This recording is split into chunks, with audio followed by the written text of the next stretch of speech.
It's the Al Travis Show, and we're always lucky to have him. He's Todd Bergeth. Todd, how are you? I'm good, Al. Thanks. Merry Christmas to you and yours. Yeah, Merry Christmas to you also, Al. Do you? Is it a big holiday for you? Is this your jam? I've been asking people. I come from a small family. Okay. It's just me and my wife at home for the last several years. We've been empty nesters. Okay. So not really. We enjoy the Christmas season, Sure. but we don't have our house festooned with lights and ribbons, if that's what you're asking. No. Yeah. Our neighbor across the street is fantastic. Okay. Every holiday, she has a terrific lawn display. We kind of enjoy hers. I get the benefits of crazy Christmas without having to do the work. My wife, my house looks like Santa Claus threw up. It's everything, and it's fine. All I have to do is carry the bins upstairs or put them downstairs. So there's one afternoon. So everything else is done. So I can't complain. I get all of it, and I don't do any work. So that's why I ask people. There you I go. love That's Christmas. good. Yeah. Yeah, I do too. All right, fair enough. Let's talk some sports. That's why I got you on. Real quick side note. I don't want to start with basketball, but your thoughts on Kevin Garnett coming back to Minnesota? Love it. Yeah, I wish it had happened earlier, but KG's a big personality, as we know. Yeah. And he felt like he was disrespected more than once, from what I understand, by Glenn Taylor. Yep. He was traded a second time when he came back to the team, and he didn't think that was handled correctly. The first time when he went to Boston, he wanted to stay, and basically he finally relented and said, okay, you can trade me, because he had a no-trade clause. Mm-hmm. But then when he came back as more of a senior player, they decided to get rid of him again, and that kind of ruined things between him and Glenn Taylor. So I'm glad he's back. Yeah. Yes, if he's involved with the team in some way, terrific. But you know how many of those great and super competitive players are. They aren't always the best front office guys. Just look at Michael Jordan. Well, yeah, he's supposed to be, bringing people in, go shake hands, be that guy. Yeah. I'm just glad he's here so they could raise his jersey, right? We're going to finally retire 21, put him where he believes. Yeah. So that would be nice. Good. Okay, side note. Yep. Your thoughts on the Vikings game on Sunday? It was a win. I mean, we got that. Other than that, anything stick out in a positive note for you? I just wish two early passes had gone different. That, Addison catches the touchdown, and Naylor doesn't drop the interception that turns into that. You give those two passes the conclusion that they should have had, which was a touchdown and a third down completion, and J.J. McCarthy's numbers look good. I don't want to positives. Aaron Jones is a stud. Yes, he is. He was out there playing on one leg because Mason had more of a serious injury, so Jones says, tape me up, I'm going back in, and he carries the ball a season high 21 times. Justin Jefferson started to look like his old self a little again. There you go. He had a couple of passes over the middle, and we see he's very slippery. He's a very good yards after catch guy without necessarily having that top-end speed. He has speed, but he's not the fastest guy in the NFL, but he can slip and slide through tacklers and have their hits on him be less severe, and he's able to get through and pick up first downs. So that was good. And the defense is not allowed a passing touchdown in 6 weeks. Yeah. That's only happened twice since 1970. So the defense has clearly figured it out. And not all of the quarterbacks are rookies who pass for 33 yards with a net 7. That was against some good quarterbacks. No, the defense is doing its thing. Let me ask you this. The play that really, I agree, the drop passes are getting a little crazy, and then drops for an interception. Naylor, that hit him dead in the hands. Yeah. So why that goes against JJ is bothersome. But let me ask you this. On the fumble, my quote's in the air, the fumble back for touchdown, recover for touchdown, the guys on TV are talking, he had to throw that quicker, yada, yada.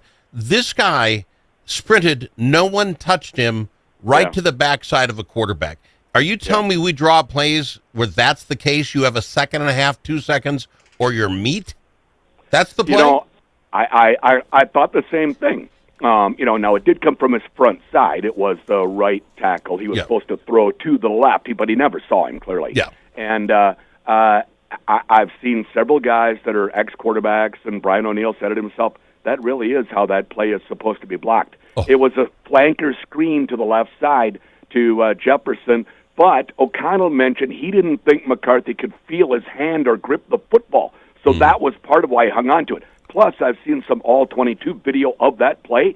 They knew it was coming. They were all over it. Yeah. If he tries to throw the ball to Jefferson, it's either intercepted, batted down, or he catches it for a loss. Yeah. Now, one thing I've seen Caleb Williams do in recent games is when he sees a situation like that and the play is blown up because it's been read by the defense, he fires a missile over the receiver's head and out of bounds. Yep. And let's go on to the next play. That's something McCarthy doesn't have in his toolkit yet. So he hung onto the ball. He maybe felt like he couldn't get it out there anyway because his hand was already damaged from slamming it off the helmet of a player on the previous series, I think. Okay. And then he held the ball and got smoked. I don't know why I didn't see him. Well, again, I don't know how you set up a play where, don't worry, we'll let one guy come at you full speed ahead. We'll get ahead of it. I mean, even if he gets the ball off, he's going to get creamed. But let me ask you this on JJ, and I've been protecting this kid. I think it's not fair to judge him on what's been there, but I read a stat.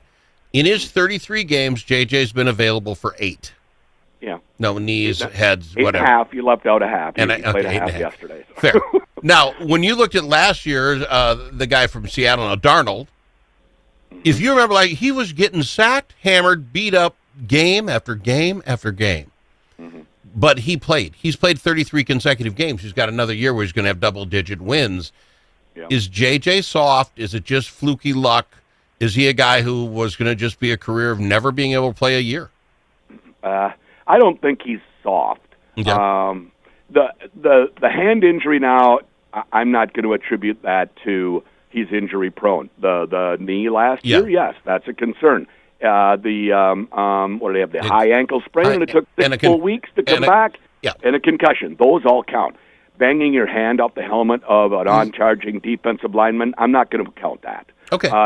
Because we ask the quarterback to stand in the pocket, especially in the O'Connell offense with a lot of play action where he has the ball in his hands. Now, everybody will say, get rid of the ball quicker, get rid of it quicker. Yes, but big plays happen when the quarterback holds on to the ball a little bit longer, and that's O'Connell's offense. So if you're asking him to do that, you're going to risk him slamming his hand off a defender with some regularity. He has to get a little lucky with that. Now, I saw the play they think it happened on. It looked like he got his fingers tangled in the face mask as he came through on it a little bit as well, so he could have ligament damage. I'm not expecting him to play on Thursday, but I think that this one was a little unlucky. Now, if he left the game with another concussion because he dove into 3 different guys at the goal line to score a touchdown, then I'd have more concerns about that. It's early. Jaden Daniels missed games, a lot of games this year. He hardly played. They aren't ready to throw him overboard. You know, there are other guys that have been healthy. No, I'm not ready to second-guess the move to rid ourselves of Donald and go to McCarthy just yet. But there's more of a door open than there once was. And he does show signs, but again, now he probably won't be in on Thursday, so we won't see anything there. Any chance you would think that Minnesota can beat Detroit? I mean, this defense can keep us in a game with Brosmer at the stick? Not really. Okay. I wish I could say yes. Yeah. You know, and I'm not the greatest prognosticator in the world. That's why I don't bet on games. But I just, if it's Max, you know, God bless him. But he's not, I don't think, up to the challenge necessarily face a good defense coming at him in the Lions. Now the Lions have lost both of their Pro Bowl safeties, so they are diminished again because of injury, and that's really hurt them. But they still have a bit of a chance to get into the playoffs. They have a lot more to play for. And Brosmer doesn't have the talent of McCarthy. That's the bottom line. Fair enough. We've got to go to break real quick if we can, sir. We'll be back right after this. We'll talk some Timberwolves on the Al Travis Show. I've got him. Todd Bergeth on the Al Travis Show.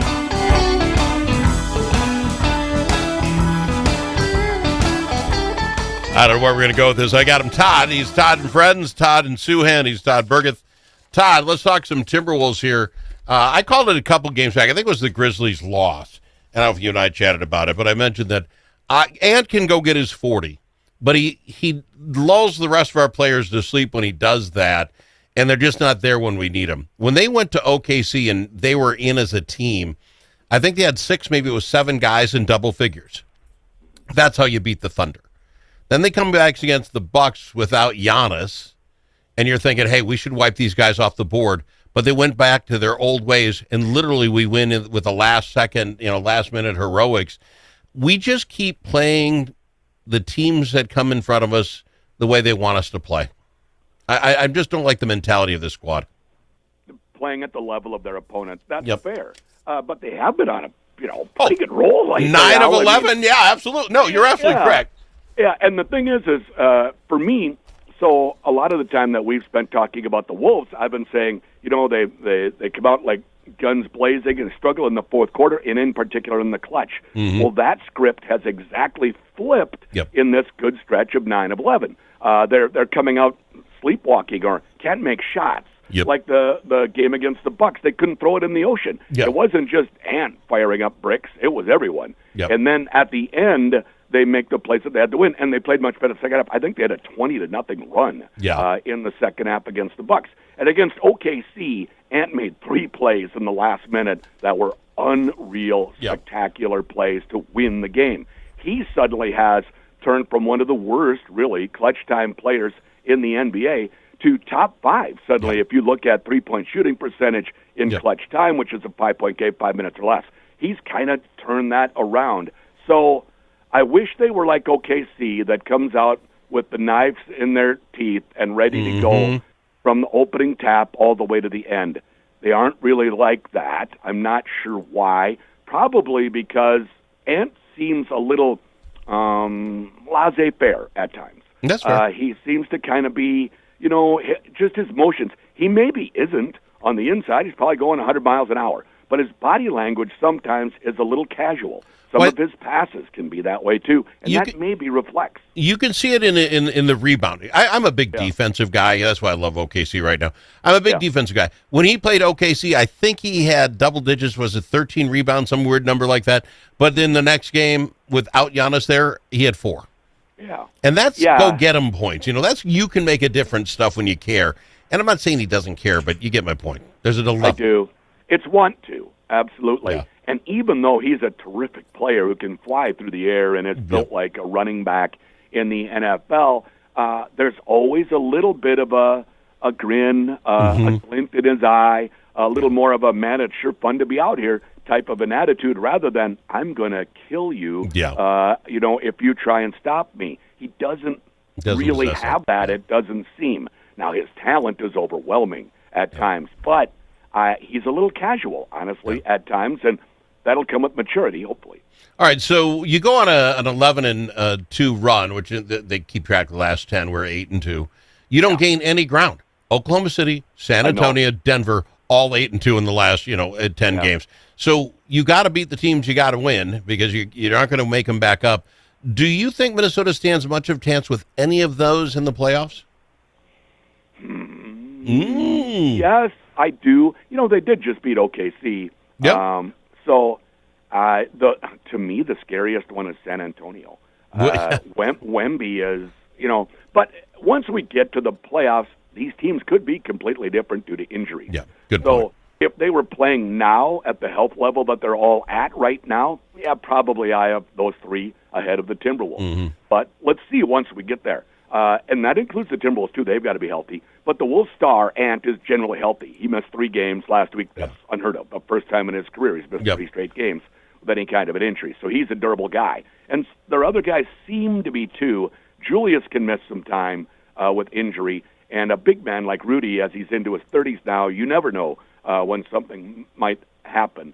But I right now, no, I don't have them as one of those top 3 in the West. 2 quick questions before I let you go. Denver's on Christmas Day, 9:30 at night.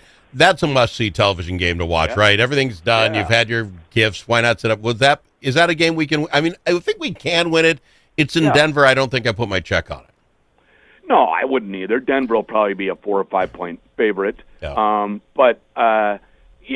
Entertaining. I like to watch Jokic play. Yay. There's this big dad bod guy out there, and he just controls the game. Yeah, he is without moving quickly, without jumping high. He hasn't got the MVPs that he should have gotten so far in my book.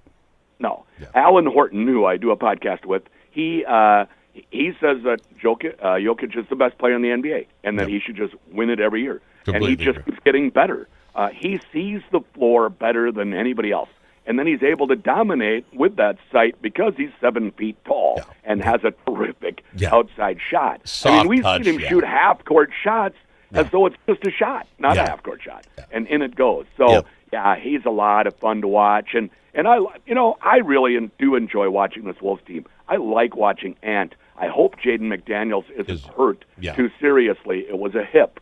I guess I'd be surprised if he plays against the Knicks or Nuggets this week because they'll be careful with him. But, Okay, one last thing, because I was ripping on Rudy. I try not to bring him up. My wife says I'm too negative. But he left a game last week saying for personal reasons. And I got on him. I mean, you got 20 minutes to go. What is it? Evidently, his wife had a child. Okay. Is that something we need to keep secret? I think it was like the 10th billionth person born in the world. And maybe you just say, I'm leaving, my wife's having a baby, and everyone goes, ooh, that's great. Why the secrecy? Why would we do something like that? It seemed weird. Yeah, who knows what's behind the scenes. Perhaps his wife didn't want him announcing the moment that their child was born. She wanted a little more privacy than that. Who knows? Okay, but by not saying it, didn't every reporter in the world try to figure out where he was 2 minutes later to find out what happened to him? It makes it worse. Yes, it does. But I don't think when they're making the decision to keep it a secret that they understand that it's actually worse than being right out front. When you're a public figure, which he is, you don't have that much privacy. You have to kind of sacrifice that. It's all part of the deal. Yeah, fair enough. I appreciate you, my friend. I really do. How does somebody get Todd and Suhan and Todd and Friends? Anywhere you find your podcasts or at kwlm.com. Todd, I appreciate you a ton. Have a happy holidays. A Merry Christmas, my friend. Thanks, Al. Merry Christmas. Todd and Suhan, Todd and Friends. Get them wherever you get your podcast. It is the Al Travis Show. Merry Christmas from all of us here on the Al Travis Show.